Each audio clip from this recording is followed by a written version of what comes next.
UK వస్తే rich గా బతికేయచ్చు, ఐఫోన్లు కొనొచ్చు, కార్లు కొనొచ్చు, లైఫే మారిపోద్ది, ఫ్రెండ్స్ కూడా అంటున్నారని నమ్మి మాత్రం యూకే రావద్దు. స్టూడెంట్స్ గా ఉన్నప్పుడు పడే స్ట్రగుల్స్ ఫ్యామిలీకి కూడా ఓపెన్ గా చెప్పుకోలేం. అంతెందుకు ఎంతో మంది ఇండియాలో మంచి పొజిషన్ లో ఉండి డెంటిస్టులు, ఇంజనీర్స్, ప్రొఫెసర్స్ ఇంకా ఐటీ సాఫ్ట్వేర్స్ గా ఉంటూ మంచి ఎక్స్పీరియన్స్ కూడా ఉండి స్టూడెంట్స్ గా వచ్చాక వాళ్ళ పరిస్థితి చూస్తే మాటల్లో చెప్పుకునేది కాదు.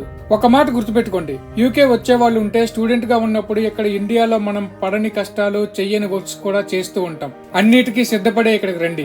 ముందే మైండ్ ని సెట్ చేసుకుని రండి. బాగాలేదని వెనక్కి వెళ్ళలేక, ఇక్కడ ఉండలేక మెంటల్ గా స్ట్రెయిన్ అవ్వద్దు, పేరెంట్స్ ని ఇబ్బంది పెట్టద్దు. అంటే యూకేలో లైఫ్ బాగుండదా అంటే, స్టూడెంట్ గా ఉన్నప్పుడు చాలా స్ట్రగుల్స్ ఉంటాయి, సిద్ధంగా ఉండాలని చెప్పడమే నా ఉద్దేశం. స్టడీస్ ఫినిష్ అయ్యి మన స్కిల్స్, మన కష్టం, మన ప్రయత్నం బట్టి ప్రొఫెషనల్ జాబ్ వచ్చి యూకేలో సెటిల్ అయితే లైఫ్ నిజంగా పైన అనుకున్నట్టే చాలా రిచ్ గా ఉంటుంది. కానీ స్టూడెంట్ లైఫ్ లో ఇవన్నీ ఎక్స్పెక్ట్ చేయొద్దని నా సజెషన్. సరే మరి సబ్స్క్రైబ్ చేయొచ్చు కదా. నెక్స్ట్ వీడియోలో కలుస్తా. బాయ్.